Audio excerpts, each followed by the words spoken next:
Bienvenidos, ¿cómo están todos ustedes? Un placer, como siempre, iniciar aquí con la primera mesa de opinión de Antioquia. Soy Nacho López, acompañado de los Josés, de María Andrea y de Duber. Duber, ¿cómo me le va? Muy bien, Nacho, gracias a Dios. Cuente pues a ver cómo terminó la Feria de la Flor. ¿Usted se la gozó, se la parrandeó o no? Les soy sincero, Nacho, no.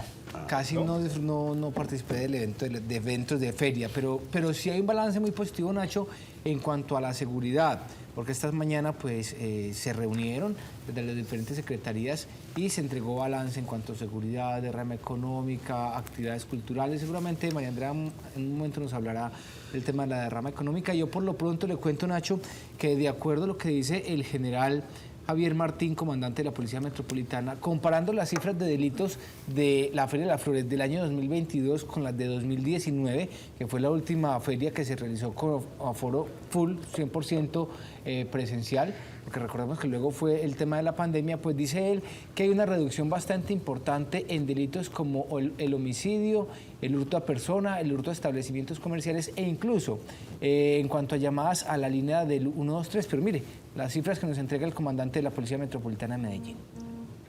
La última feria física comparada con este año, en lo que tiene que ver con homicidios, tuvimos una reducción del 45%, 9 homicidios de menos, pero de resaltar que ninguno de estos eventos tuvo que ver con la feria. En los hurtos, en las lesiones personales, tuvimos una reducción del 57% en lesiones personales, una reducción en hurto a personas del 60%, una reducción en hurto a residencias del 58%, reducción en hurto a celulares del 69%.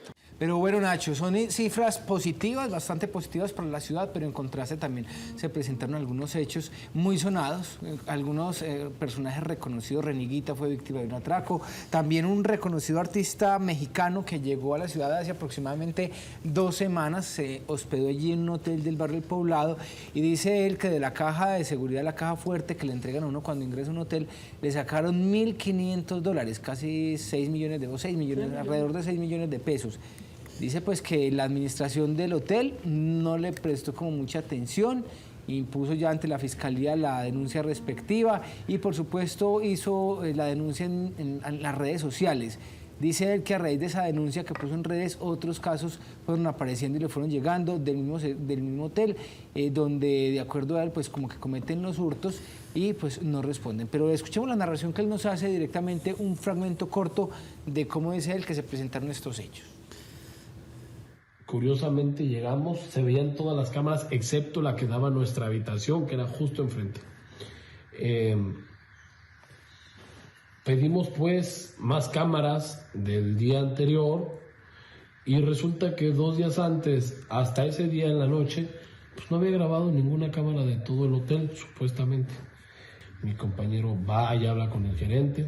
El gerente definitivamente pues no se responsabilizó en lo absoluto. Incluso un recepcionista del Hotel Lleras 10, que es de la misma cadena, junto con el Hotel Oak, dijo pues que sucedía muy común, muy frecuentemente que las personas que se hospedan, los huéspedes, pues gastan de más y entonces intentan extorsionar a los hoteles para que les den más noches.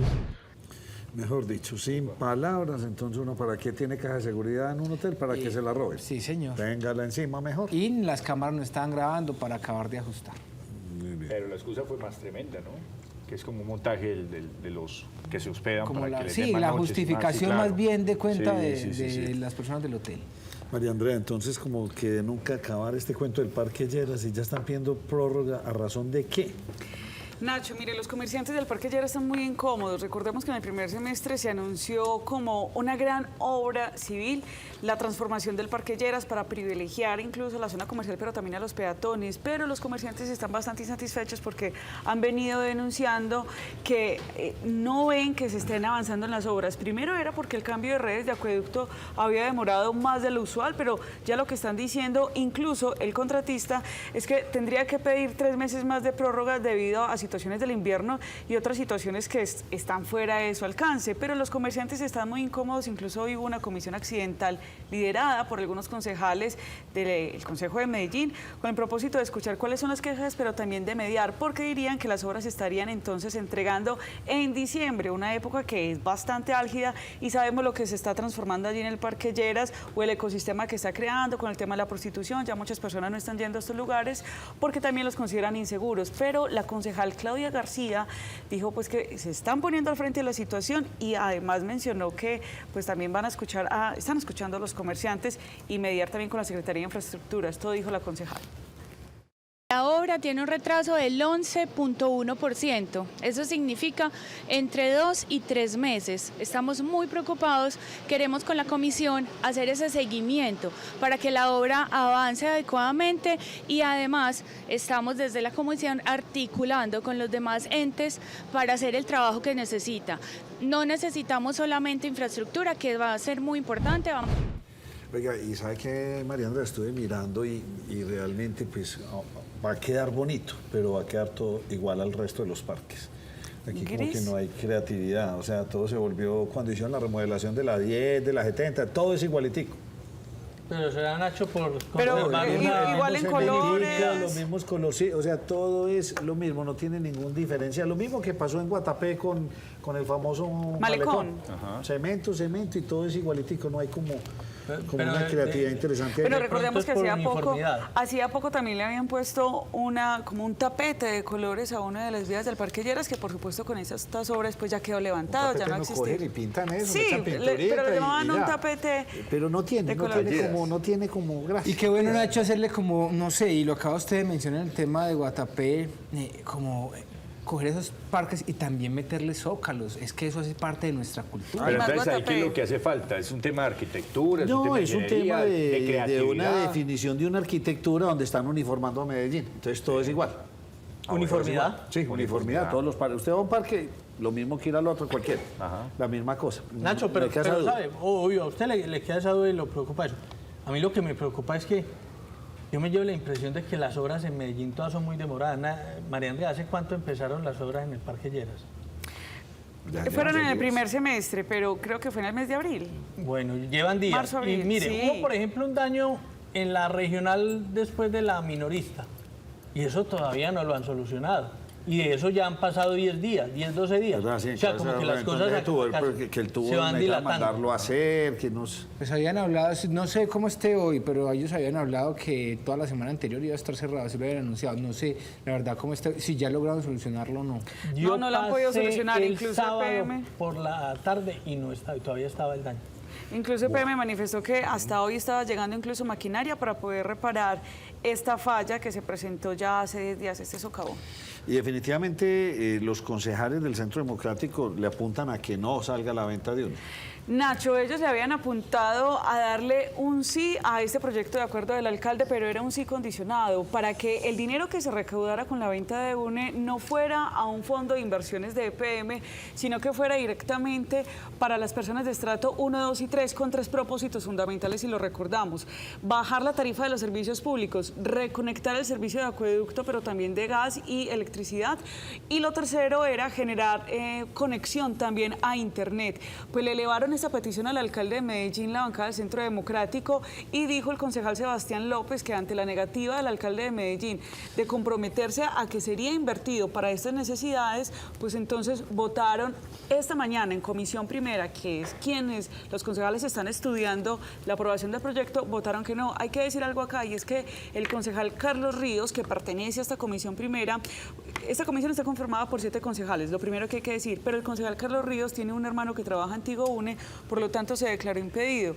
Es decir, que solamente votaron 6 concejales, la votación quedó, 3 votaron negativamente y 3 votaron positivamente. ¿Qué va a pasar? Porque eso se está debatiendo en sesiones extraordinarias, ya se había hundido en sesiones ordinarias.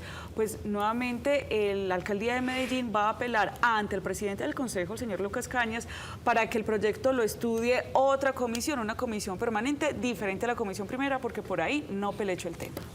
Y los señores de UNE que cambien los teléfonos al interior. Pero le quiero agregar algo más, y es que el alcalde de Medellín incluso dijo que si esto no pasa, la responsabilidad va a ser de los concejales del Centro Democrático que quieren que le vaya mal al alcalde, y si le va mal al alcalde, pues en ese orden de ideas le iría mal a Medellín. Eso fue lo que dijo Daniel Quintero.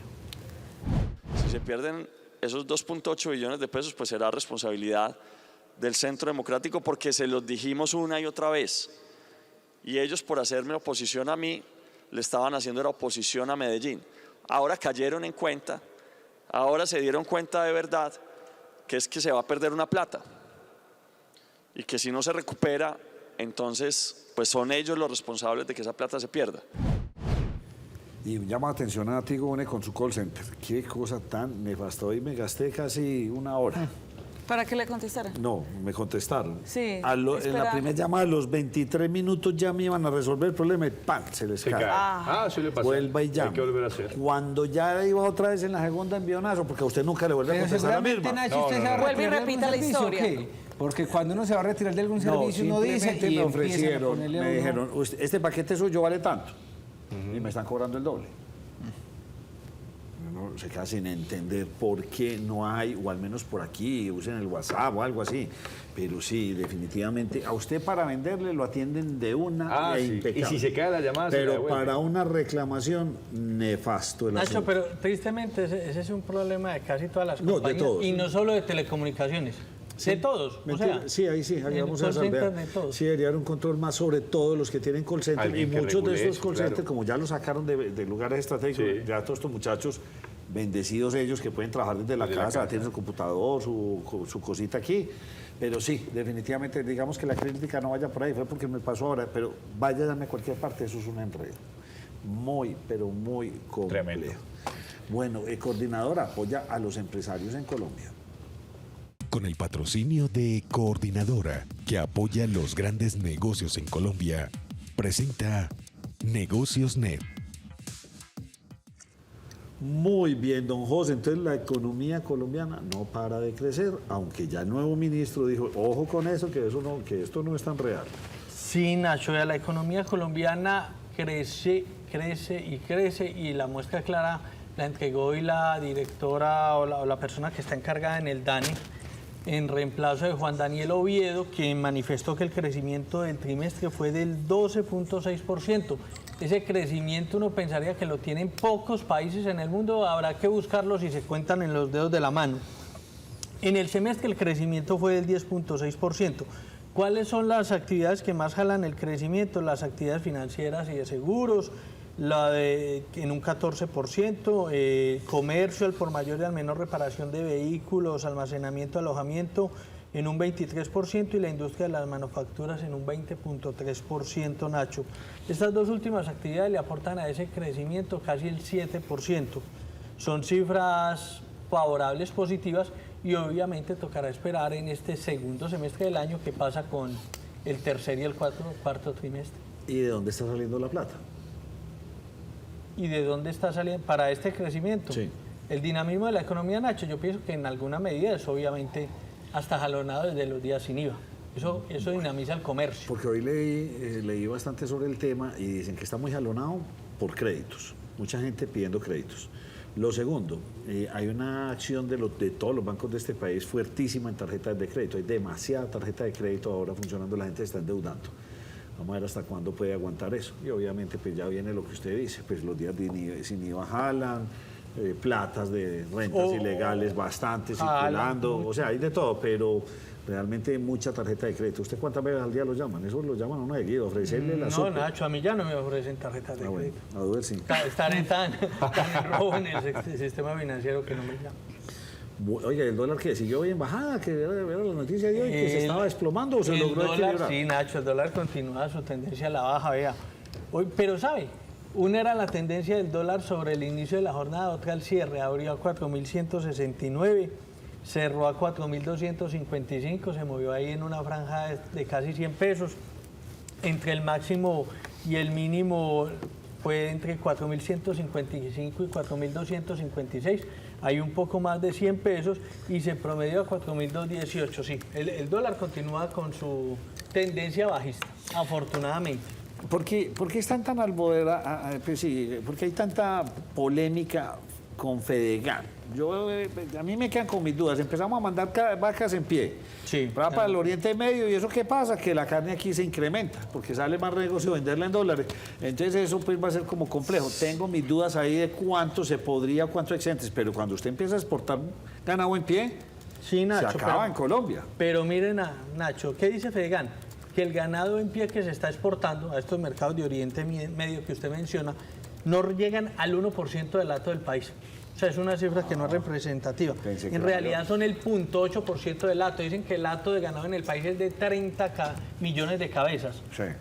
Y lo que se exporta son 247.000 cabezas. Obvio, eso creció bastante eso es lo que se exportó en 2021.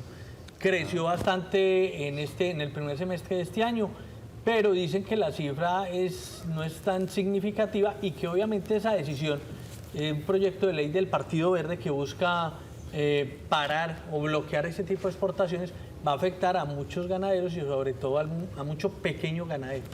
¿Vio usted los datos del gas? ¿Para cuántos años tiene reserva Colombia de gas? Pues Nacho, se dice para que 50 años. Pues, pero por explorar. Por dicen que con lo último que se encontró por ahí, Colombia tiene unas reservas de gas, pero para mucho tiempo. Sería por 11 años con los contratos que se tienen ahora. Sí, pero con lo que hay podríamos llegar a 50, 60 años. Incluso dicen que un poco más, bueno. pero por explorar. 11.2, recuerde que el ministro acá, en el programa, el ministro Diego Mesa, nos habló, el exministro en ese momento. Que ya va para Estados Unidos, ya se le salió puesto por allá. Él nos habló de 7 años, 7, 8 años, y ahora están hablando de 11.2 años, pero él en el programa nos habló de un poco más de 7 años. ¿Y por qué hay la polémica? Por obviamente las declaraciones que dio la nueva ministra de Minas y Energía, que manifestó que que había que obviamente acabar con la futura exploración petrolera. Y obviamente cumplir con los contratos, pero acabarla con la nueva. Y manifestó ante la inquietud, y si se acaba el gas, ¿qué hacemos? Y dijo, no, nos conectamos, pues no nos descartaríamos conectarnos con Venezuela. Eso es lo que ha generado polémica. A eso Naturgas ha manifestado que dejar de abastecernos por nuestros propios medios podría encarecer las facturas hasta en 5 veces, lo que afectaría mucho a los dos Colombia primeros soberanía en ese sentido. 1, 2. No, el paso a esas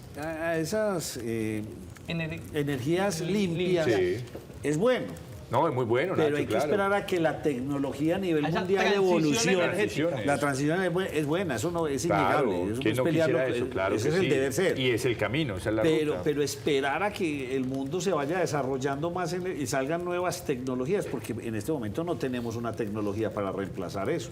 No, pero es que Nacho, mire, ni solar, ni... El tema de la energía, si somos tan ricos y más fuentes hídricas, ¿por qué no aprovechamos eso?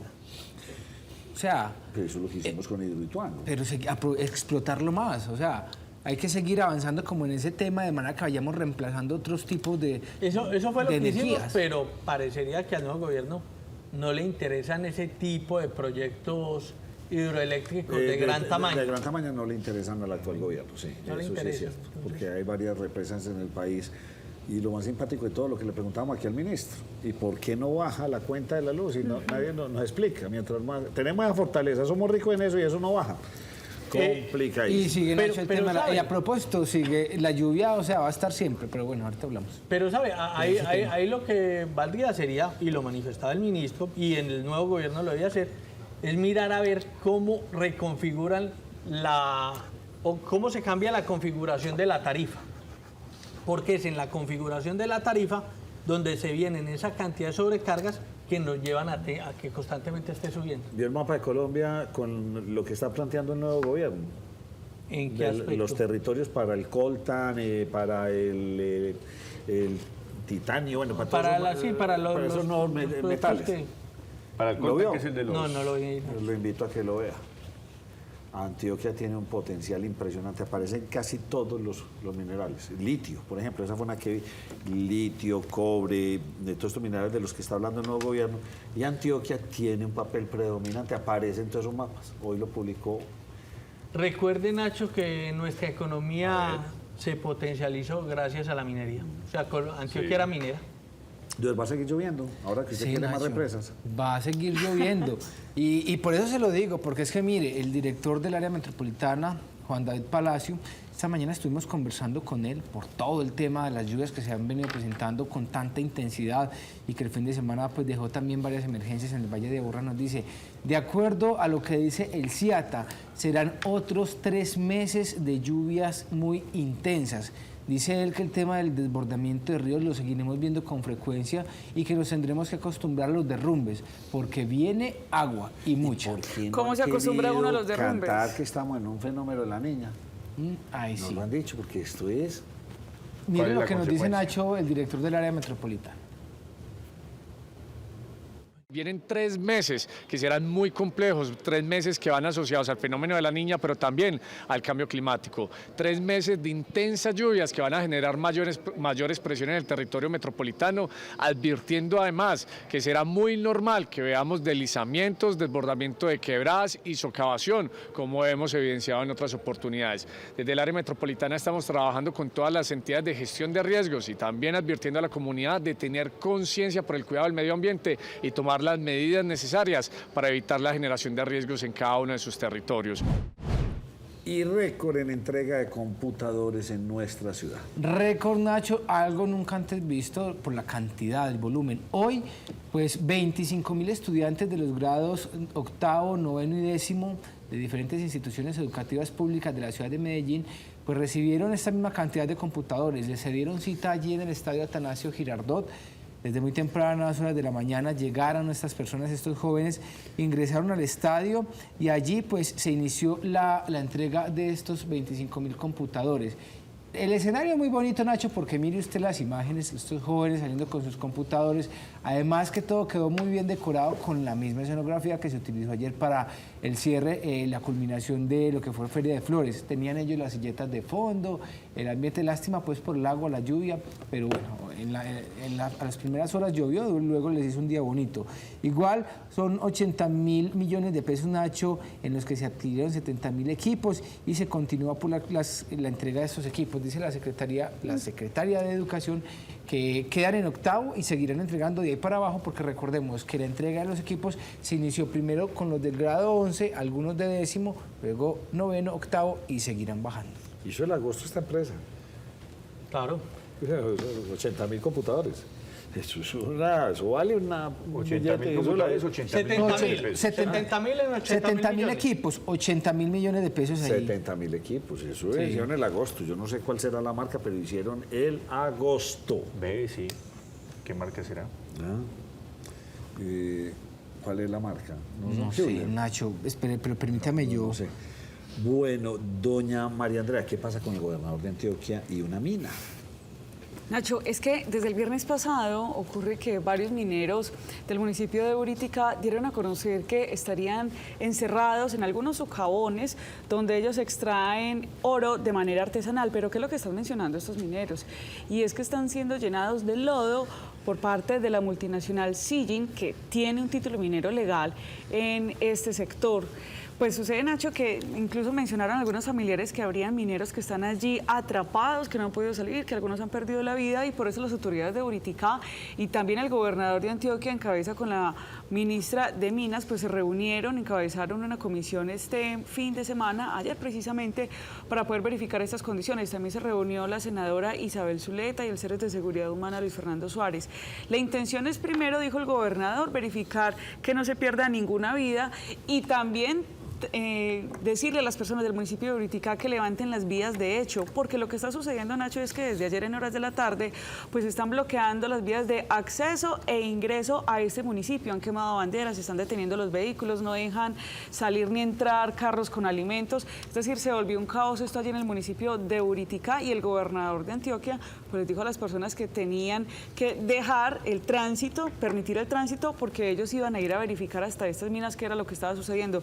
La multinacional también se manifestó, dijo que ellos no estaban enterrando personas vivas o mineros artesanales, que ellos están siguiendo todos los protocolos y que antes se están poniendo a disposición para poder ayudar con lo que están manifestando. Esto dijo el gobernador Aníbal Gaviria.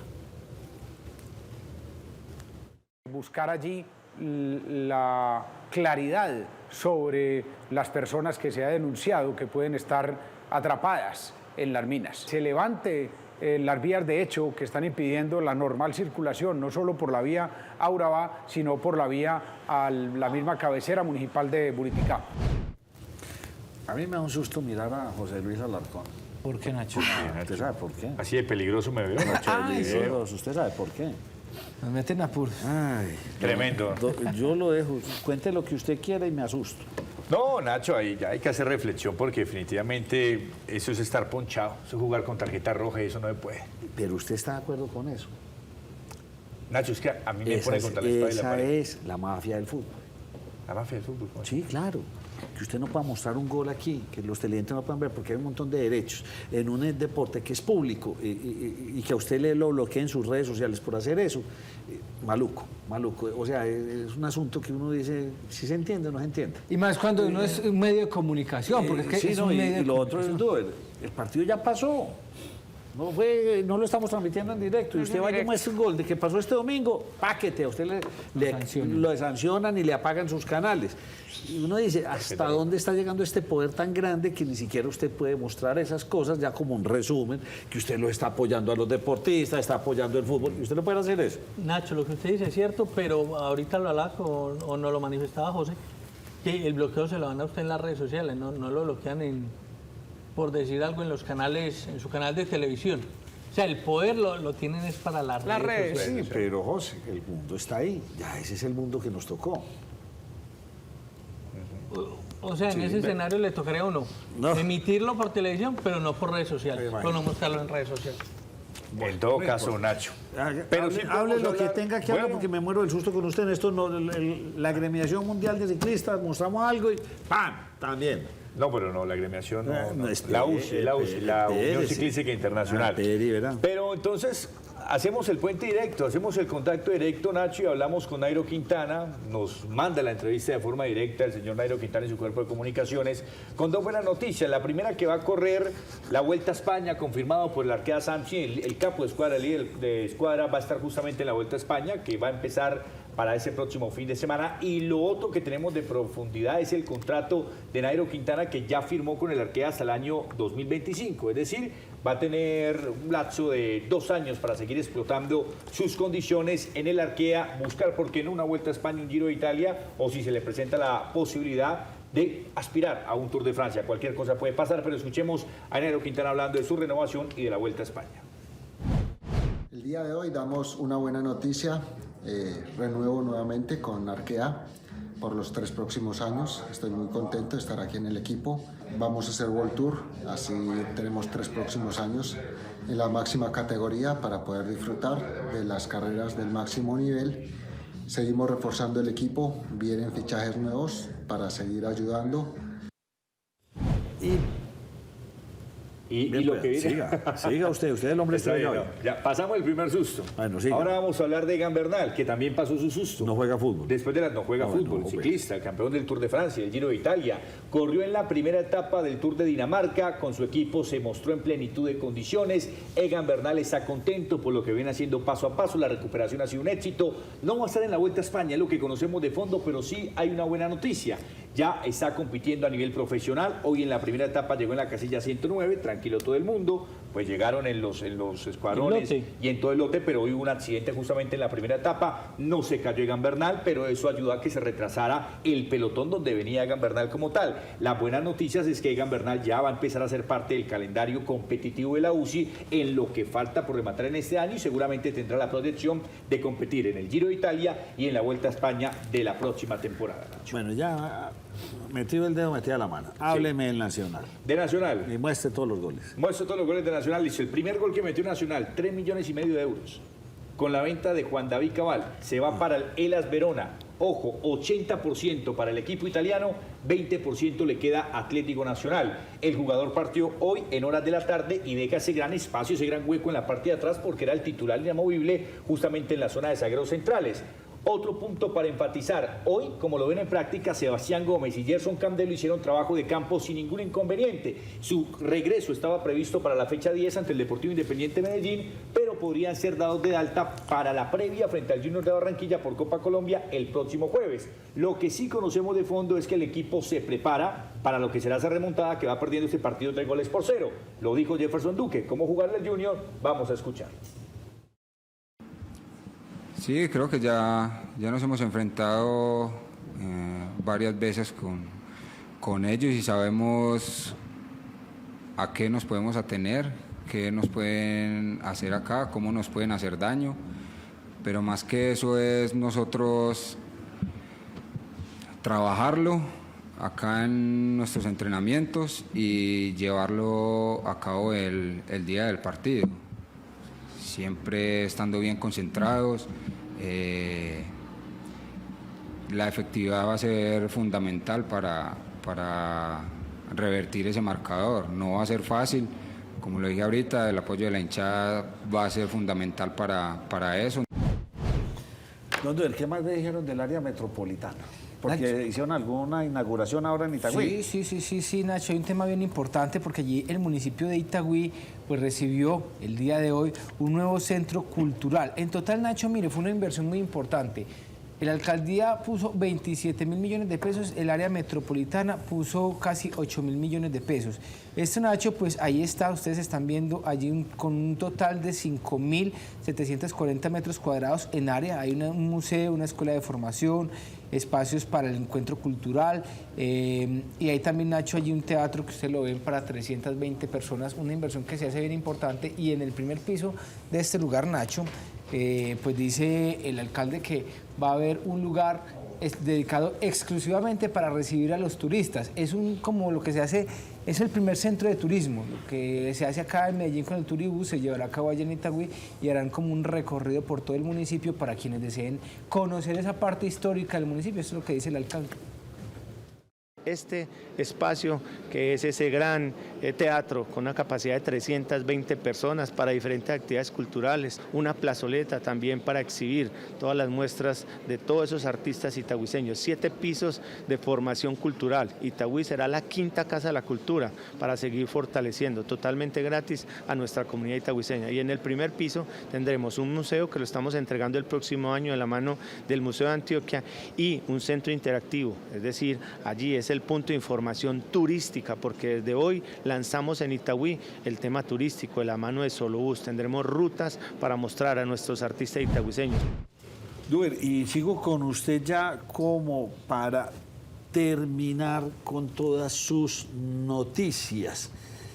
¿Qué pasó en Encicla? O sea, semejante Nacho, cosa tan interesante, hombre, y los vándalos. Muy triste lo que está pasando, Nacho, porque mire que el director del área metropolitana, conversando con él, nos dice que definitivamente los ataques a este sistema de transporte de la ciudad de Medellín, que ha sido ejemplo no solamente en Colombia, sino en otros lugares del mundo, sigue siendo víctima de ataques vandálicos por cuenta de desconocidos.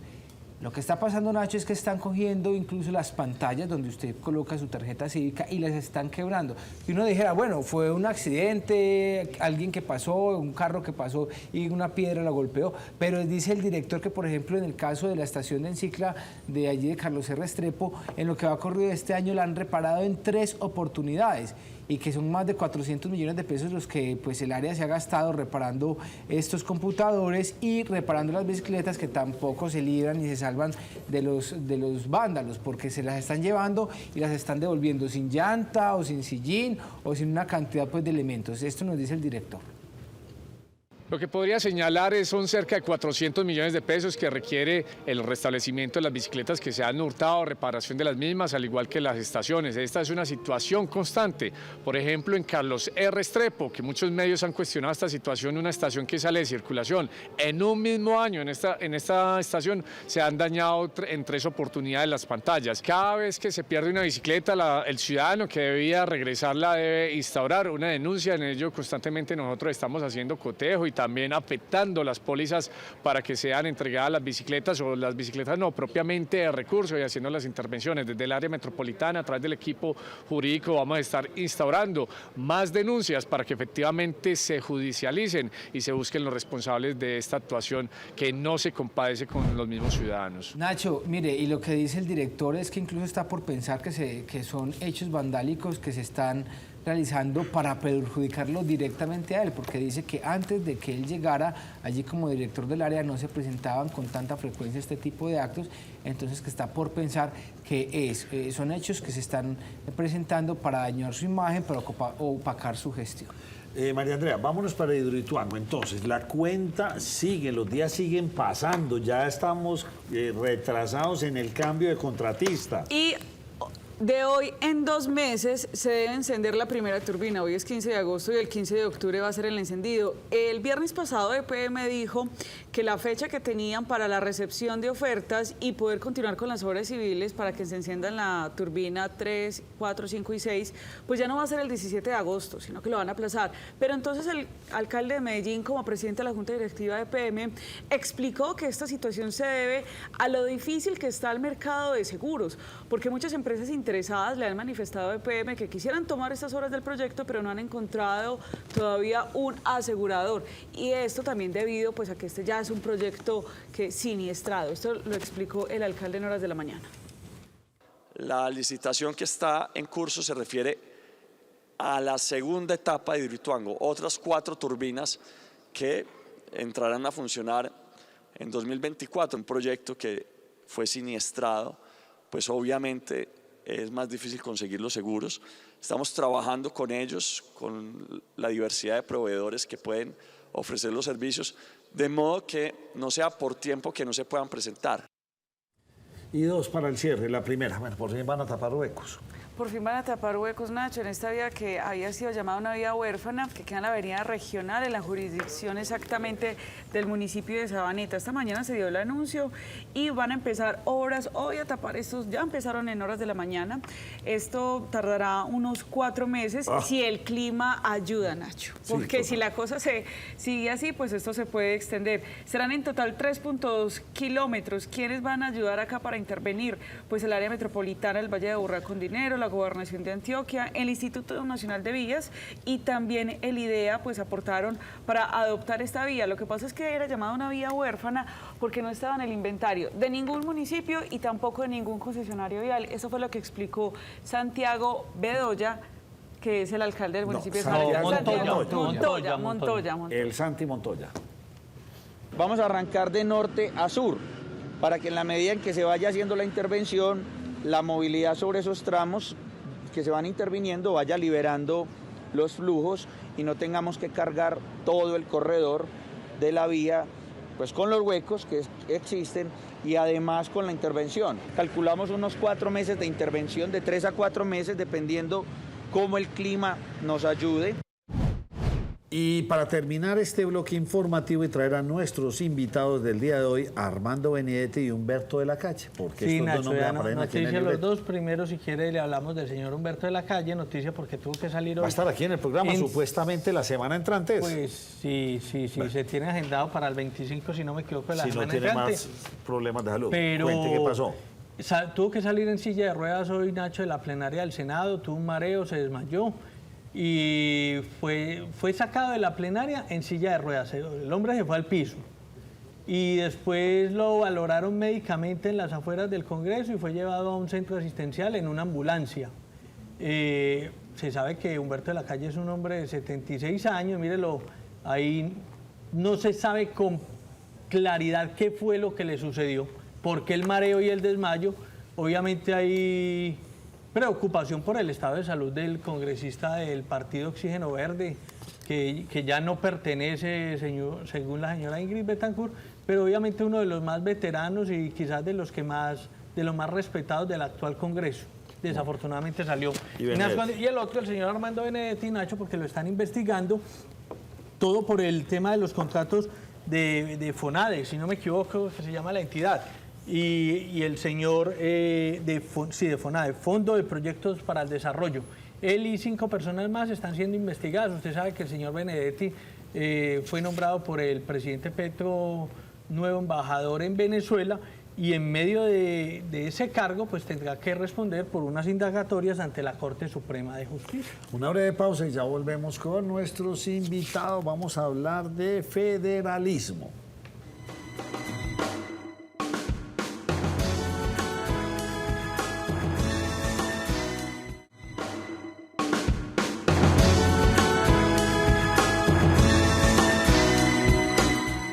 Un tema que por estos días se mueve bastante en la opinión pública y sobre todo en nuestro departamento es Antioquia Federal.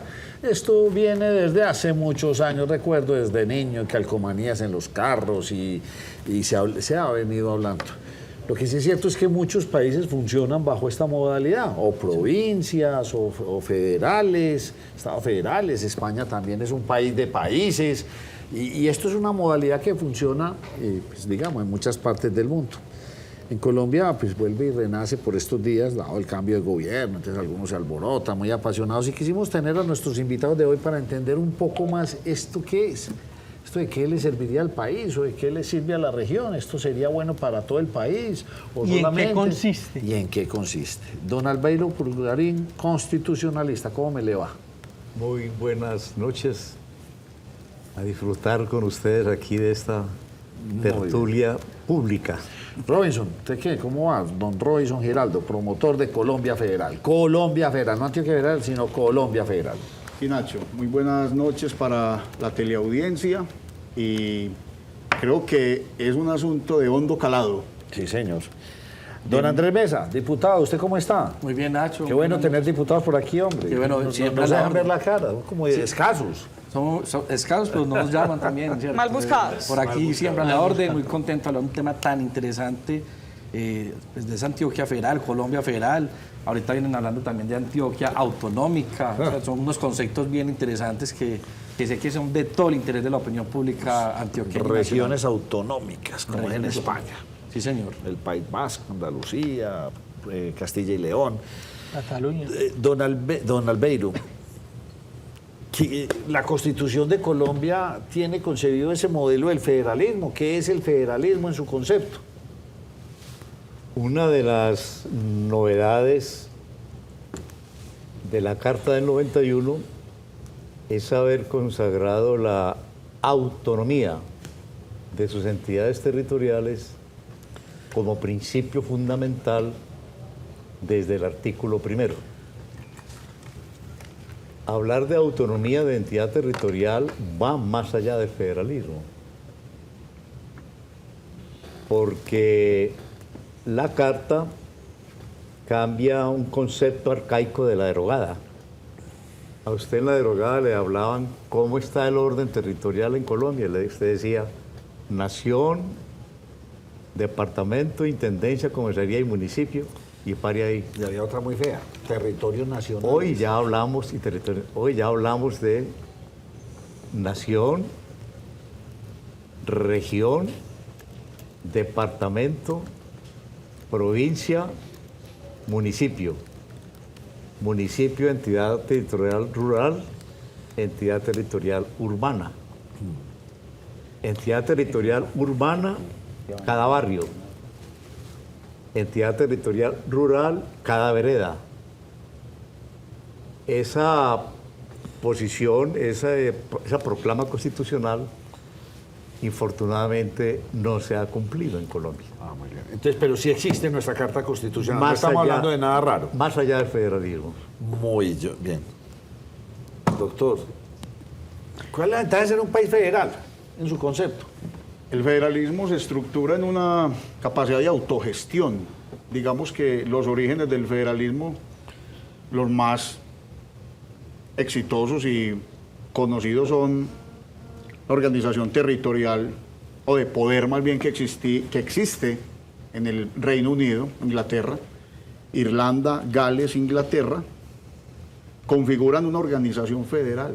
Es decir, sin perder su autonomía, su cultura, sus elementos de identidad, se fusionan en una estructura de poder que les da autonomía, pero genera un orden desde una instancia superior. Ese modelo federal inspiró también la constitución de las 13 colonias americanas, que tienen esa misma esencia. 13 colonias unidas, pero cada una independiente en su economía, en su quehacer. Empresarios provenientes de esa migración europea fundan estas colonias y así nace los Estados Unidos de América. El federalismo, por lo que le estoy entendiendo, es casi que una independencia de una, como lo ven en Estados Unidos. En determinados estados cobran más tax, o el IVA, en otros menos, en otros hay pena de muerte, en otros no hay pena, en otros reciben el cannabis, en otros sí. O sea, hay una libertad por territorios, pero pertenecen a un gran conglomerado. Nacho, hay ciertas libertades, por ejemplo, en el tema de autonomía fiscal. Digamos que Antioquia en algún momento pudiera decir, tenemos esa autonomía fiscal y vamos a determinar que las taxas, los impuestos, las cargas a la inversión extranjera pueden ser diferenciales a las de Bogotá o a las de La Guajira. Muy bien. Diputado, ¿usted por qué está sentado aquí, hombre? ¿Usted está promoviendo eso? Nosotros en la Asamblea de Antioquia acabamos de hacer un debate, una socialización muy interesante sobre la Antioquia autonómica y la Colombia autonómica.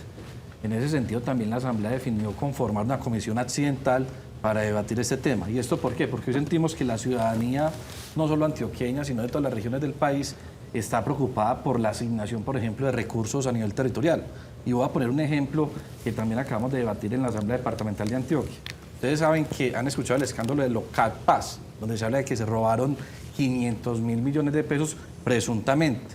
Pues les cuento que Antioquia, según el informe de la Comisión de la Verdad, aportó el 20% de las víctimas del conflicto a nivel nacional, el 28% de los muertos. Se asignaron casi 10 billones de pesos para la atención a los territorios, digamos, que mayor recibieron el conflicto armado con la guerrilla de las FARC. Y Antioquia solo recibió el 2% de esos recursos.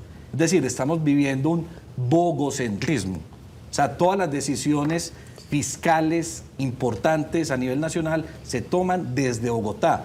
Por ejemplo, hoy plantea una reforma tributaria que espera recaudar al año 25 billones de pesos, pero no están proponiendo un sistema donde los entes territoriales, municipales, departamentales, inclusive provincias o las otras formas asociativas como las regiones administrativas y de planificación. Por ejemplo, Antioquia ya tiene dos, una con Chocó y una con el departamento de Caldas. No hay forma ni mecanismos de acceder a esos recursos, salvo todo un régimen vertical donde hay un montón de peajes. ¿Y qué son los peajes? Comisiones para los senadores, para los congresistas, donde hay que darles porcentajes por parte de los municipios a estas personas para que le asignen recursos a los territorios. Entonces hoy tenemos una constitución de 1991, como lo decía el profesor Pulgarín, que crea un Estado autonómico, pero que en la práctica es una autonomía de papel, una descentralización de papel, territorial sí, pero financiera, fiscalmente no lo es, que es donde es importante, porque entonces los departamentos pueden tomar muchas decisiones, pero no hay recursos. Los municipios, la mayoría de municipios del país son de sexta categoría, es decir, a duras penas les da para mantener su funcionamiento propio, pero no tienen recursos de inversión, por ejemplo, social o en X o Y alternativa que quieran hacer. Robinson y profesor Pulgarín, ¿pero de qué sirve arrancar con una iniciativa de estas en Antioquia? Si yo creo, puedo estar equivocado, ustedes me corregirán, hay el mismo ánimo en otras partes del país, porque pues federalizar sí, pero en Antioquia, ¿y el resto qué? Ok, bueno, hay ejercicios, el Caribe, personas distinguidas como el doctor Eduardo Verano de la Rosa ha sido un impulsor de la región Caribe. Lo que pasa es que Colombia tiene ciertos instrumentos desde la Constitución del 91 que incluso se reglamentaron en el 2011 con la Ley Orgánica de Ordenamiento Territorial. Entonces, algunas regiones han hecho uso de esos instrumentos y de esa autonomía constitucional que tenemos para poner a rodar el tema. Antioquia lo ha hecho a su modo, Barranquilla y el Atlántico lo ha hecho a su modo, Córdoba, esa región Caribe pues ha pretendido configurar con todos los departamentos del Atlántico costeros una región. Okay. Pero operativamente, orgánicamente, nunca ha existido la figura como tal. Existe la figura en el papel, pero llevarla a la práctica para que tenga un aparato administrativo que gestione los intereses y sobre todo en este país tan centralista, pues eso no ha caminado en el Congreso de la República. Digamos que los menos favorecidos, y no es una crítica porque yo considero que cuestionar hoy yo creo que tenemos un gran desconocimiento en el país. Todos los que estamos aquí nacimos en vigencia de una constitución centralista como fue la Constitución de 1886 y con un régimen de gobierno como el presidencialismo.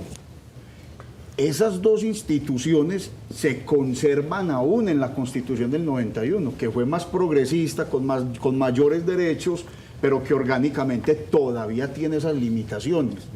Entonces hoy hay personas pensando en el federalismo, en las autonomías, de una manera muy dispersa. Entonces lo que está haciendo Antioquia es crear una instancia, como lo acaba de decir el honorable diputado, que va a estudiar académicamente, constitucionalmente, cuáles deben ser esas instituciones federales que se pueden poner en marcha y en la práctica para que empiece a convertirse Antioquia en un referente, en un modelo. Ya, Nacho, en los 90 estuvimos hablando de federalismo, pero eso estuvo impregnado del discurso populista del narcotráfico.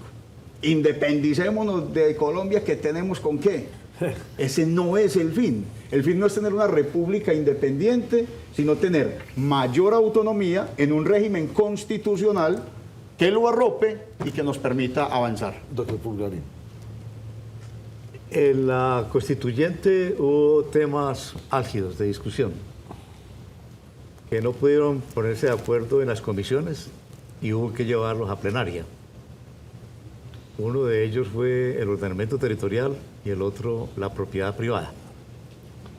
La discusión de si la propiedad privada era un derecho natural o era fuente de una función social y ecológica, que fue la fórmula que quedó aprobada en el artículo 58,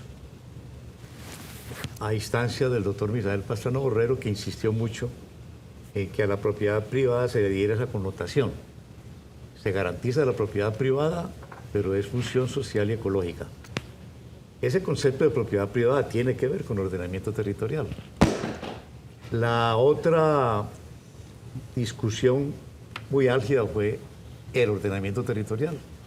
La Comisión de Ordenamiento Territorial tuvo que llevar la fórmula a plenaria y se perfilaban dos modelos de ordenamiento territorial.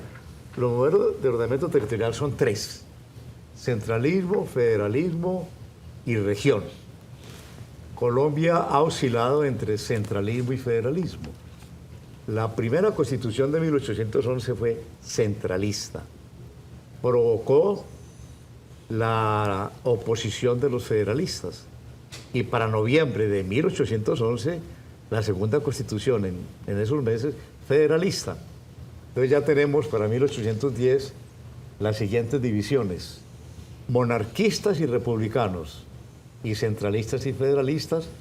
Se viene la reconquista española y no se puede perfilar con mucha claridad los dos modelos de ordenamiento territorial, porque es de tal magnitud el problema que Bolívar era federalista, pero defendía el centralismo. Santander era centralista, pero defendía el federalismo por asuntos históricos. Para el Libertador, lo ideal era el federalismo, pero el federalismo entraba a ser un archipiélago de republiquetas y quedaríamos dándole licencia a la nueva invasión española. Para Santander, el federalismo le era muy importante porque allá tenía sus respaldos de poder, comerciantes, militares y terratenientes, y eran los que apoyaban a Santander. Pero era centralista en el sentido de su visión panóptica, ¿no? Él era un lector de Jeremías Bentham, de Tomás Hobbes, en un régimen totalitario respaldado en la ley. Vea usted la complejidad ahí, ¿no? Las constituciones de 1821, 1828, 30, 32, 43, apenas la del 53 vino a ser centro federalista. Y aparece la de 58 un poquitico más federalista. La del 61 un poquito más. Hasta que la del 63, la de Río Negro, sí aparece de fondo una carta federalista. Y fue la única que dura hasta 1886. Pero de tal dogmatismo, sin mirar las condiciones naturales del territorio, sino cómo ejerzo yo el poder como liberal o como conservador, como iglesia, como terrateniente, pues ocasionó de 1863 a 1886 muchas guerras federales. La Constitución de 1863 estuvo en vigencia, pero no fue eficaz. Nunca pudo aplicarse. Ya con la batalla de 1885 ganan los conservadores centralistas sobre los liberales y se impone ya lo contrario de la Carta de 1863, el centralismo que rige hoy. En 30 años de una Constitución que consagra como concesión filosófica, porque cuando una Constitución dice principio fundamental, artículo primero, la entidad territorial, ya le está dando al modelo de ordenamiento territorial una concesión filosófica. ¿Cuál es? El modelo región, pero no ha podido darle eficacia a Colombia. No se ha podido dar. Diputado, porque ¿de qué sirve ser región o ser digamos, federal? Es que hay como que uno no entiende, o sea, digamos, Antioquia tiene mucha riqueza, mucha empresa, mucha cosa, ¿sí o no? Esa riqueza sería cara aquí, pero es una riqueza que se reparte en otros departamentos que no tienen la misma riqueza. A su vez tenemos otros departamentos muy ricos, usted los ve en el Casanare, el Arauca, petroleros, deberían tener unas ciudades de aquí y uno, o sea, deberían estar completamente resueltos. Pero pase de ser que la riqueza industrial y la que se ve en Antioquia, a esa otra riqueza de los recursos naturales como que se pierden en el centralismo y no progresan ni el uno, entonces unos terminan ayudándole a otros y otros no terminan perdidos. ¿Cómo entender esto? Bogotá. Sí, lamentablemente digamos que no hay proporcionalidad frente al acceso a los recursos del orden nacional. Por ejemplo, hace poco el IDEA publicó un estudio junto con la Universidad de Antioquia, donde decía que Antioquia le aporta al PIB, Producto Interno Bruto Nacional, el 15.8%. Pero en los recursos nacionales no estamos recibiendo ni el 5% en las diferentes entidades nacionales que tienen su presencia en el territorio y las asignaciones, transferencias que se hacen por regalías o transferencias al departamento de Antioquia no llegamos al 10%. Es decir, no hay proporcionalidad y eso es lo que de alguna manera genera un descontento si le sumamos esa pirámide que, insisto, vertical, donde para acceder a un recurso nacional es bien difícil, donde hasta hace poco era utópico para un gobierno municipal de Medellín o departamental ir a buscar recursos en Bogotá. Hoy vemos la necesidad de hacerlo porque los recursos propios del municipio de Medellín son insuficientes, los recursos propios del departamento de Antioquia son insuficientes. Hoy vemos una crisis vial en todo el departamento de Antioquia, en el suroeste, en el occidente, en el norte antioqueño, absolutamente grave, acrecentada por supuesto por la ola invernal, pero no tenemos recursos para atenderlo. Nos toca acudir al orden nacional. Pero resulta que en el orden nacional, así como lo decía el profesor, se crearon unas entidades territoriales en el primer artículo constitucional, pero se crean las entidades de papel porque en la práctica no tienen recursos. Es decir, si no hay un mecanismo de financiamiento equilibrado para esas instituciones, no estamos haciendo nada. Entonces tenemos departamentos, tenemos municipios, tenemos provincias. En el gobierno pasado de Luis Pérez se crearon varias provincias en el departamento, pero ¿cuál funciona? Ninguna, porque no tiene plata. Hasta hace poco el gobernador de Antioquia habló de la creación de las RAP, estas regiones administrativas de planificación, con el Chocó, también con el departamento de Caldas y también lo están estudiando con el departamento de Córdoba. ¿Se parece eso a lo que se pretende con Antioquia Federal y es tomar las regiones para que haya un impulso del desarrollo desde el departamento de Chocó con el departamento de Antioquia? Sin duda, los mecanismos de asociación que trae la Constitución Política y algunas leyes especiales que desarrollan, por ejemplo, las regiones administrativas y de planificación que están en la Constitución, son mecanismos que contribuyen a descentralizar más el territorio, pero estamos encontrando un problema y es la financiación, la fuente de recursos. Porque entonces queremos hacer, por ejemplo, en la RAP de los dos mares, que es la Chocó-Antioquia, queremos hacer casi que un viaducto, un corredor sobre el río Atrato para conectar los dos océanos, el océano Atlántico y el océano Pacífico, para competirle al canal interoceánico que hay en Panamá, pero no hay la plata. Porque todos los excedentes que quedan en los departamentos, si te llegasen a quedar, se van todos para Bogotá y vuelve y los reparte. Sí, claro, por ejemplo, y este gobierno piensa... Y esa es mi crítica. Entonces hoy estamos haciendo una reforma tributaria para recoger 25 millones de pesos, 25 billones, pero no estamos creando un mecanismo para descentralizar. Entonces una de las promesas del presidente que apoyamos era descentralizar más el territorio, que esa plata, esos recursos, le lleguen, por ejemplo, a ese Pacífico olvidado, en Nariño, en Cauca, en el Valle, en Antioquia, en el caso del Urabá antioqueño, el Bajo Cauca, que es muy difícil que ellos por su propia cuenta tengan cómo acceder a estos recursos. Entonces le toca a un alcalde de sexta categoría, en Antioquia son más de casi 100 municipios de sexta categoría, que ganan los alcaldes 3,5 millones, 4 millones de pesos al mes, pagar un viaje a Bogotá que les cuesta pasajes, hotel, viáticos, 1 millón de pesos, 1,5 millones. Entonces están gastando sus propios recursos en ir a hacer lobby, hablar con congresistas para que los lleven a un ministerio, y luego ya sabemos lo que pasa ahí, que fue lo que pasó con los OCAP Paz, donde se perdieron 500 mil millones de pesos, se robaron 500 mil millones de pesos del proceso de paz, ya destinaron el 95% de esos recursos, que era una bolsa más o menos de 7,5 billones, y esos recursos no se vieron. En Antioquia no llegó ni el 2%. O sea, se presentaron proyectos, pero las iniciativas no llegan a 200 mil millones de pesos, cuando Antioquia, según los cálculos que tenemos en mi equipo de trabajo, debió haber recibido por el orden de 1 billón a 1.200.000 millones de pesos de esos recursos, que era para hacer inversión social en esos municipios que fueron mayormente golpeados por la violencia. Y diputados, hay un tema como de equidad ahí que como que no funciona. Porque, bueno, se distribuyen los territorios, y de ser federal, pues hay regiones definitivamente que no producen nada y estarían como en desventaja con otras regiones. ¿Cómo hacer de pronto para que, siendo federales, pues no se queden unas regiones relegadas y se queden atrasadas y otras completamente en la riqueza? Por ejemplo, ahí vamos a lo que decía ahorita el profesor Pulgarín, cuando se han hecho Colombia ha tenido constituciones federales, la más sobresaliente la más sobresaliente, por supuesto, la Constitución de Río Negro, pero en ese momento se tenía un desconocimiento total del territorio que impedía hacer, digamos, una conexión entre departamentos que permitieran que estos departamentos no actuaran como departamentos, sino como estados federados. Por ejemplo, ya que se conoce mejor el territorio, uno podría plantear, por ejemplo, un estado o una región federada que puede ser entre Antioquia, Chocó y el eje cafetero, podría ser los llanos orientales, la Orinoquía, la región Caribe, como ya como la propuesto. Entonces nosotros podríamos hacer nuestras leyes, nuestras normas, ganamos, la plática se nos queda aquí. ¿Cuál es el trasfondo para que la gente lo entienda? Aquí hay una gran dificultad, y el primero es que hay una barrera constitucional. Para llegar a ser Colombia un Estado federal, habría que modificar la Constitución, casi que hacer un proceso constituyente. ¿Hacer una asamblea o una modificación?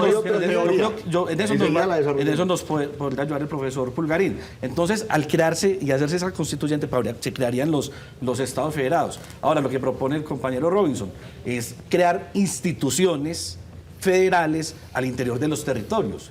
Pero lo primero que habría que hacer es modificar la Constitución en la forma en que se asignan los recursos a los departamentos. Recuerdo de pelado cuando uno iba a Coveñas, pero de pelado en los 70, y a usted lo pagan los retenes, habían aduanas dentro del país, retenes de aduana.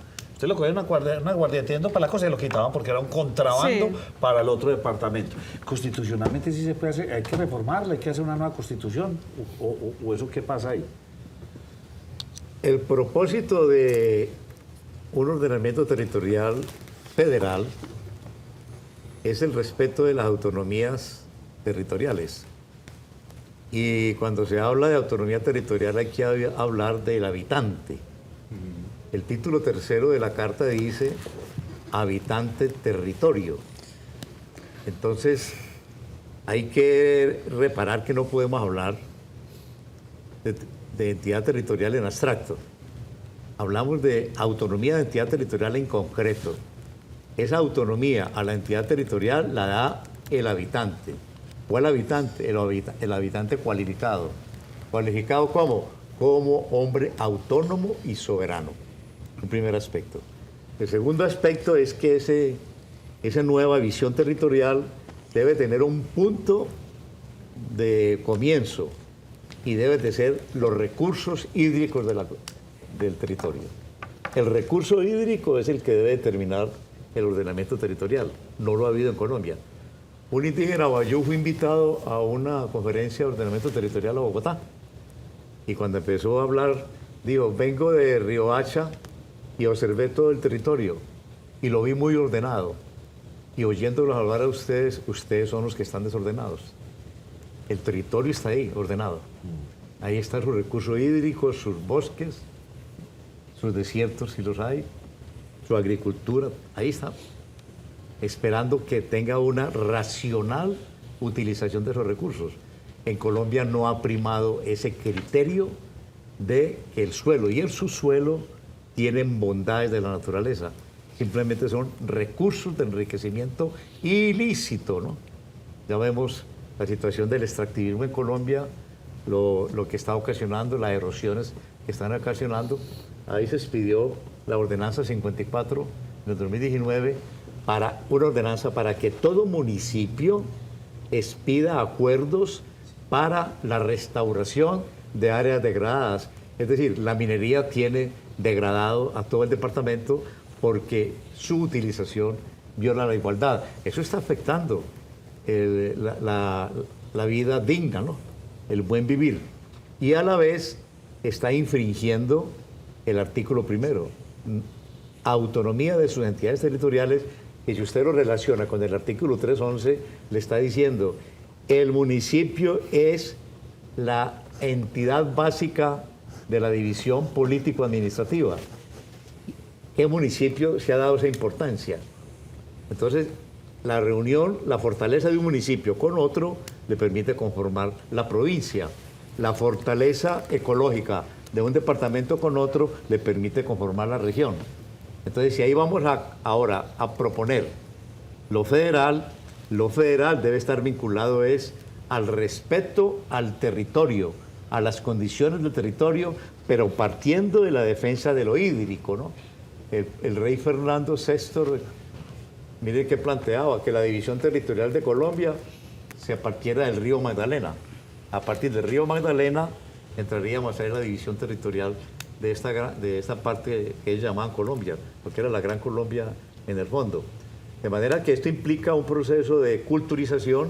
La propuesta de federalismo nos llevaría a pensar más el territorio, pero siempre y cuando ese territorio se vincule a las bondades de la tierra. Pero la pregunta puntual es, ¿y la Carta Magna lo permite? ¿O hay que hacer una nueva constitución en Colombia? ¿O hay que entrarla a reformar? El concepto federal, si se va a utilizar esa entidad territorial con el nombre de federal, obvio que hay que hacer una nueva Asamblea Nacional Constituyente. Oh, ya ahí se complica el asunto. Bueno, criticamos el centralismo, pero la propuesta de federalismo no es aumentar las burocracias, y más en un momento donde, por ejemplo, al presidente Petro le están criticando la creación de nuevos ministerios, se critica que el Congreso está creciendo cada día más senadores, más representantes. ¿Eso no es seguir aumentando las burocracias y ya ahora hasta descentralizarlas? No, es todo lo contrario. Realmente es la optimización del recurso y el talento humano para administrar el territorio. Hay demasiada burocracia producto del centralismo. En vigencia del centralismo lo que se ha consolidado es el poder como un instrumento de corrupción. Tanto poder concentrado en una sola persona es lo que permite esa transaccionabilidad de poder. Yo te doy, tú me apruebas, y como el presidencialismo realmente pues configura todo, el presidente concentra todo el poder. Ustedes ven cómo nuestra historia ha estado marcada por hechos de corrupción donde los mismos presidentes han tomado decisiones unilaterales, y en ese poder omnímodo sobre los otros dos poderes, les voy a poner un caso, la venta de Isagen. ¿Cómo es posible que un presidente se arrogue el derecho de vender la principal fuente de generación de energía para una matriz productiva de un país? ¿Y el Congreso qué hizo? Le aprobó, absolutamente. Ahí hay una muestra de poder desbordado en virtud del presidencialismo y el centralismo. Entonces, como el tema es complejo, donde tiene que llevar uno este debate es, obviamente, lo decía ahorita el profesor, a un proceso de formación, un proceso cultural. Nosotros no provenimos de una herencia federal, sino de una herencia colonial religiosa, de un imperio español, y hoy instaurar figuras federales, pues yo lo veo desde una lógica muy básica. Uno, para ser buen hijo, no necesita que le estén mostrando la correa. Usted puede, como dirigente, como líder, en virtud de un conocimiento previo de esa institución federal, poner en práctica el federalismo. Y les voy a poner un ejemplo de Medellín. Medellín es el mayor centralizador del poder en un territorio como en Antioquia. Todo gira en torno a Medellín. Si ustedes miran el poder hoy que tiene un alcalde de Medellín, pues empecemos por el dinero y los presupuestos. Medellín tiene más presupuesto que Antioquia. Sí. ¿Sí?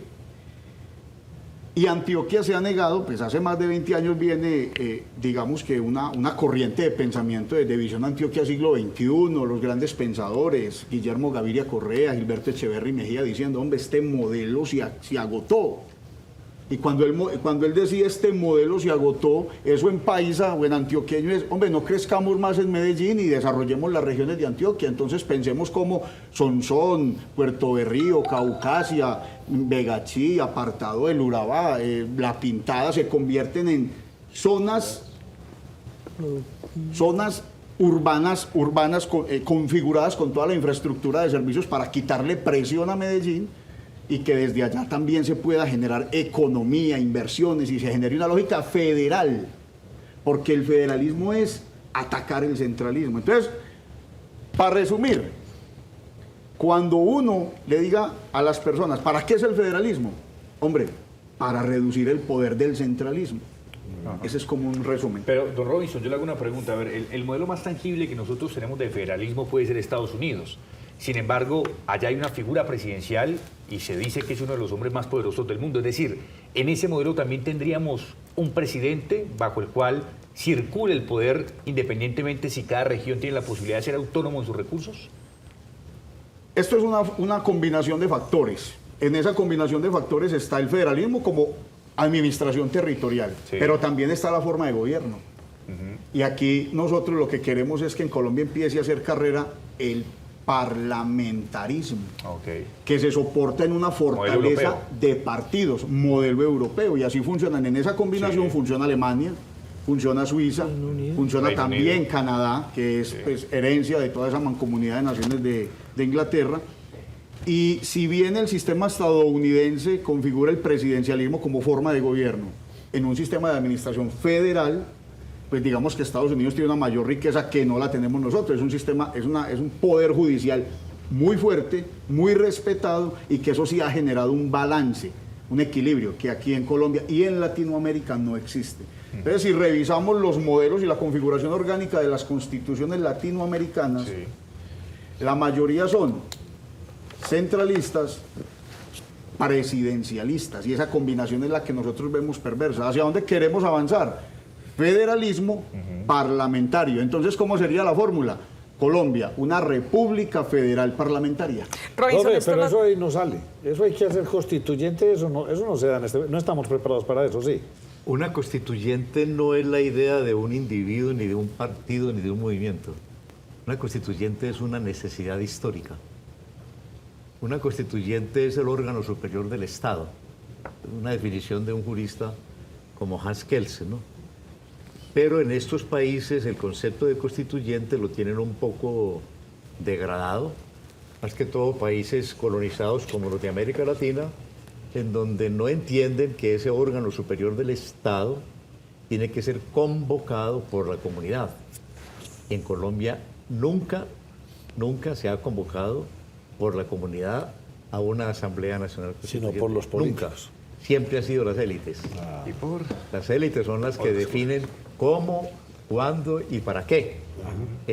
Ustedes dirán entonces, ¿por qué es defendible la Carta del 91? La Carta del 91 tiene de defendible toda la playa de normas de derecho internacional que se bajaron del orden internacional al orden jurídico constitucional.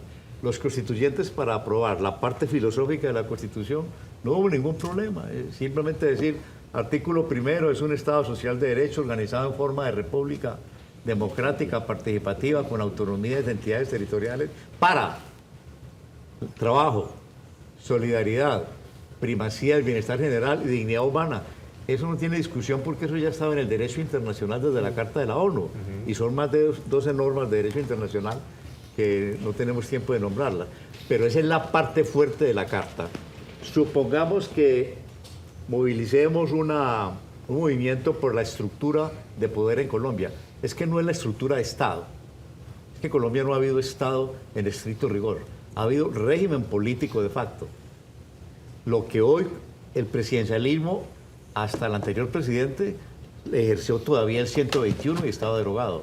Ejemplo, en pandemia despidió el decreto de asistencia militar. ¿Qué dijo el Consejo de Estado? No se aplica, porque va contra la Constitución del 91 y no se aplicó.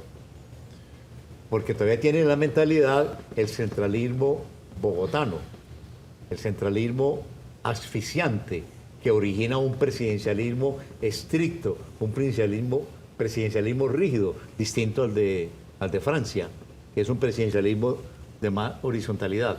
Por tal motivo, la Asamblea Constituyente tocaría estos temas estructurales del Estado. ¿Qué es el tipo de Estado? ¿Qué es el sistema de gobierno? En este caso sería el presidencialismo ya colapsó. Si usted me pregunta, ¿qué prueba le doy de que el presidencialismo colapsó? ¿Cómo explica usted que en América Latina haya en este momento 16 presidentes enjuiciados por violación de derechos humanos y por corrupción? Colapsó el presidencialismo, porque es como una espuma. Es la metástasis donde se reproduce la corrupción, la violencia, la violación de derechos humanos. María Andrea va con pregunta porque nos cogió la noche, señores. Sí, rápidamente para Robinson y para el diputado, ¿quién tendría que acoger esta propuesta desde el gobierno departamental para que esto se pudiera ejecutar? Bueno, digamos que nosotros desde Colombia Federal, ¿qué vamos a empezar a proponer? Vamos a ejercer federalismo desde desconcentrar instituciones. Nacho, la Cámara de Comercio de Medellín tiene jurisdicción en 78 municipios de Antioquia. Un ejemplo claro de cómo se puede empezar a ejercer federalismo es que el suroeste tenga su propia Cámara de Comercio, que el Bajo Cauca la tenga, pero no desde Medellín. Tenemos que salirnos de esa lógica y yo pienso que desde ahí muchas de esas propuestas primero tienen que nacer en un momento lógico jurídico. Tienen que empezar a adquirir cuerpo en la colectividad, que se conozca, que se difunda. Este programa es magnífico porque va a perdurar ahí, muchas personas se van a interesar, empresarios sobre todo. Es que no se concibe el crecimiento de la economía con el centralismo, cuando uno de los principales problemas del capitalismo es la concentración del capital y la conformación de monopolios. Entonces, yo estoy seguro que si la clase dirigente antioqueña, la clase empresarial antioqueña acogiera este modelo, Antioquia tendría una economía 4 veces más potente de lo que tiene hoy, porque sencillamente lo que vamos a hacer es poner recursos en las diferentes regiones para que con el potencial creativo de las personas, sus instituciones y organizaciones crezca. Entonces lo primero que hay que hacer es un proceso de formación y de comprensión de la importancia del federalismo. Pues dígame, le voy a poner un ejemplo.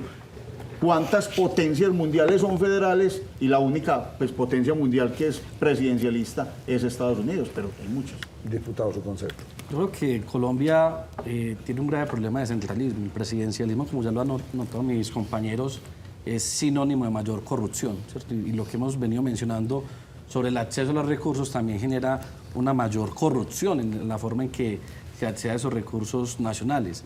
Lo que podemos hacer desde el territorio, un territorio como el departamento de Antioquia, otros como el Caribe, donde está el doctor Verano de la Rosa, es hacer un llamado de atención a nuestros congresistas y las autoridades nacionales y promover, sí, un proceso de reforma constitucional que efectivamente le garantice a los territorios mayor acceso a los recursos nacionales. Si van a hablar de equidad en la distribución, pues yo creo que habría que plantear también que quienes más aportan también más tengan acceso a esos recursos y desburocratizar el Estado colombiano. Yo creo que es un buen mensaje el hecho que el presidente vaya a eliminar más de 140 asesores y altas consejerías que prácticamente están haciendo lo mismo que hacen los ministerios del señor presidente, lo mismo. O sea, estamos con tareas de paz, cuando esas tareas las puede ejercer el Ministerio de Defensa. Alta Consejería de las Regiones, cuando muchas de sus funciones las puede hacer el Ministerio de Transporte o el Departamento de Prosperidad Social.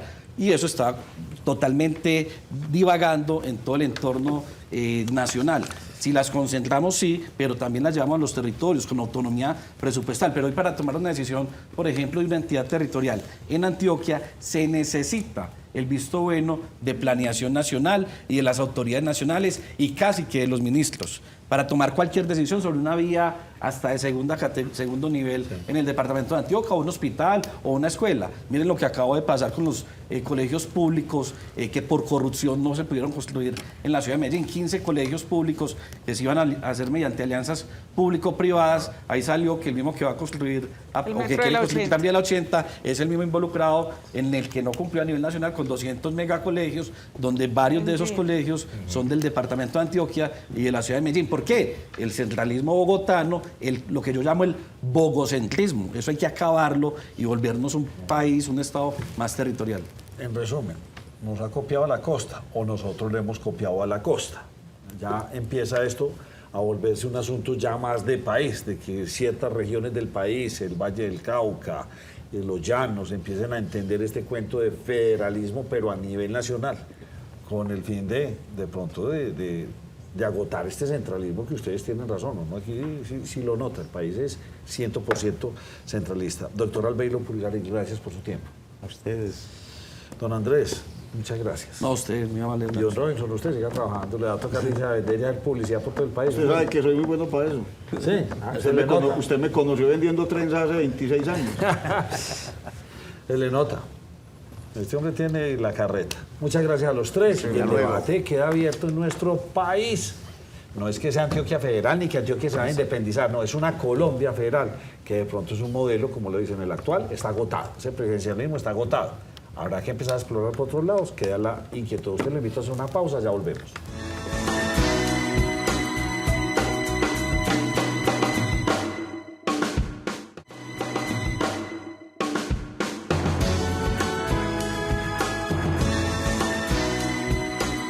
Damos la bienvenida a don Daniel, nuestro abogado de cabecera. Daniel Henao, ¿cómo me le va? ¿Qué tal? Buenas noches, Nacho.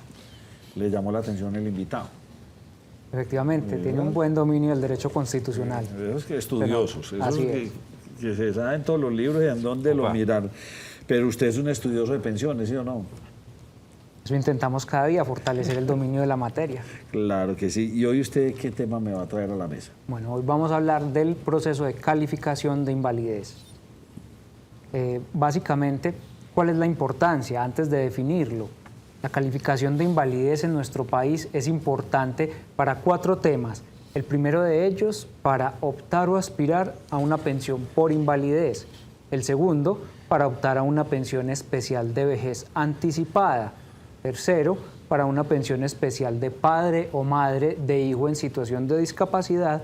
Y cuarto, cuando hay un fallecido y los hijos discapacitados o los hermanos discapacitados que dependían de esta persona fallecida desean aspirar a la pensión de sobrevivientes. En estos 4 casos debe realizarse primero el trámite de calificación de invalidez. ¿Ante quién se hace esto? ¿O cómo pide uno el turno? ¿Eso es un ficho? ¿O yo voy a la clínica? ¿Eso cómo se hace? Efectivamente, este trámite se realiza mediante asignación de citas o turnos.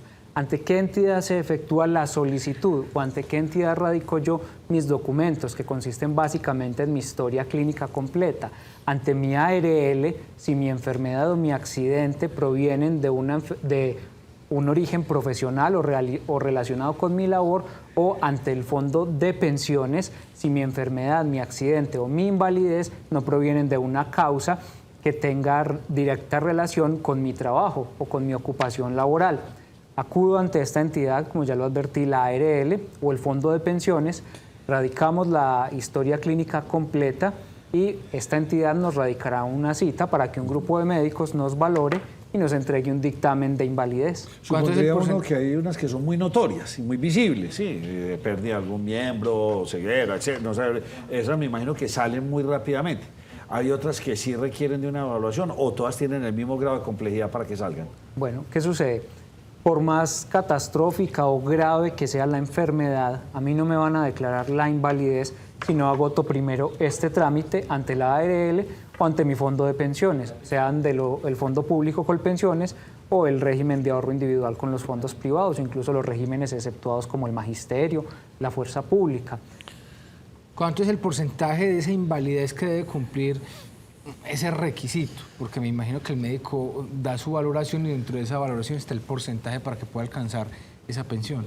Efectivamente, recibida la historia clínica, el dictamen que me deben dar con el porcentaje final para que yo pueda acceder eventualmente a una pensión por invalidez o a una pensión especial también por hijo discapacitado debe ser del 50%. Ojo, si el dictamen que me entrega mi fondo de pensiones no obtiene un puntaje final igual o superior al 50%, que es muy importante que sepan los televidentes, estos dictámenes se pueden apelar. ¿Qué es apelar? Yo manifiesto mi inconformidad ante la ARL, ante el Fondo de Pensiones, para que estas entidades manden mi expediente a la Junta Regional de Calificación y la Junta Regional me califique nuevamente. Como resultado de esta apelación, mi puntaje puede mantenerse estable o se puede incrementar, o en algunos casos excepcionales, pues también disminuye desafortunadamente. ¿Dónde es que lo localizan a ustedes? Claro. Nos pueden encontrar tanto en Río Negro como acá en Medellín, en Río Negro, en el Centro Comercial San Francisco, oficina 215, acá en Medellín, Unín con la Playa, carrera 49, número 5058, edificio San Fernando, oficina 302, y en el WhatsApp 304-218-8191. Estamos a la orden. Abogado Daniel, gracias por habernos acompañado. Gracias a ustedes. Duber, enseguida recuerdo el vasito. Nacho, ahí lo tengo súper vamos a una pausa, ¿sí o no? Ya volvemos.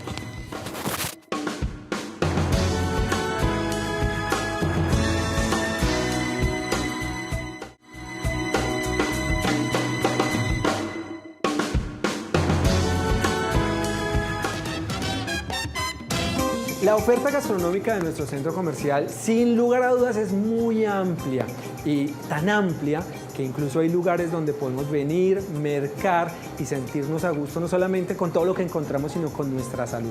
Precisamente me vine para Jars Market para hablar precisamente de eso, de alimentación sana. Y qué mejor que Manuela, ¿cómo estás? Bien, ¿y tú, Ricardo? Muy bien, muchísimas gracias. Gracias por la invitación. Y nos vinimos porque quiero saber qué encuentro acá para cuidarme. ¿Qué hay? Claro que sí, no, primero que todo, gracias a ti por venir y por pues, estar acá con nosotros queriendo conocernos. En Jars Market nosotros nos caracterizamos no solo por ser un producto de alimentación saludable, sino de apoyar a cientos de emprendedores nacionales y colombianos que con sus productos día a día luchan pues como por tener algo nuevo y impactar en el mercado con un producto diferente. Qué bueno, eso quiere decir que todo lo que estamos viendo acá es producto nacional. Todo, o sea, te puedo decir que el 99% de nuestros productos son marcas de emprendedores colombianos. Ok, perfecto. Ya cuando hablamos de categorías, ¿cómo está categorizada la tienda? ¿Qué encontramos? Mira, como te venía contando, no solo tenemos alimentos, pero puedes encontrar bebidas, una categoría de cuidado corporal y belleza, de salud y bienestar, de hogar. Ok, perfecto. Bueno, ustedes ya lo escucharon. Por ejemplo, en mi caso, yo que soy un, digamos, deportista aficionado, que me gusta el ciclismo, que me gusta el atletismo, ¿qué encuentro aquí? No, pues te cuento que eres el mejor cliente porque cada vez que nos entra un deportista es feliz y quiere salir con todo. Okay. Puedes encontrar desde snacks, energizantes, barras de proteínas, suplementos, ¿qué más te puedes decir? Puedes encontrar cremas para tu cuidado pues, corporal. Las niñas vienen mucho por tratamientos para el pelo porque pues, tú sabes que cuando uno hace ejercicio el pelo se maltrata mucho. Entonces tenemos todo para poder estar con ustedes y acompañarlos pues, como con ese estilo de vida tan chévere. Mejor dicho, termino la nota y me voy a quedar aquí mercando porque hay demasiadas cosas. Manuela, ¿dónde encontramos información de la marca? Mira, nosotros somos Jars Market, nos puedes encontrar en Instagram, en LinkedIn, en Facebook como jarsmarket.co, adicionalmente también en nuestro sitio web jarsmarket.co, siempre pues tenemos temporadas de descuentos o temporadas donde podemos participar por sorteos, anchetas, nos aliamos con muchas marcas, adicionalmente también tenemos una marca propia donde pueden encontrar pues como muchos productos de muy buena calidad, entonces ahí los invito para que me visiten. Eso te quería preguntar antes de cerrar, la marca propia, ¿qué tipo de productos tienen como marca propia? Mira, en este momento tenemos todo tipo de frutos secos, semillas, algunas frutas deshidratadas y adicionalmente ya está que salen una categoría de salud y bienestar donde vamos a tener un colágeno hidrolizado y también una stevia líquida, entonces estamos ahí ampliando nuestro portafolio para poder satisfacer pues como todos nuestros clientes. Claro que sí, ustedes ya lo escucharon, están aquí en el Centro Comercial Mallorca, piso 3, etapa 1, frente a nuestra zona de comidas. Incluso si ustedes vienen en el metro, que es muy fácil, ingresan inmediatamente, corren el pasillo de mano izquierda, aquí los van a encontrar. Manuela, muchas gracias. Así es, a ustedes, muchas gracias. Bueno, los esperamos acá, ya bienvenidos. los espera a ustedes también. Sigan ustedes con mucho más en TVO Mallorca.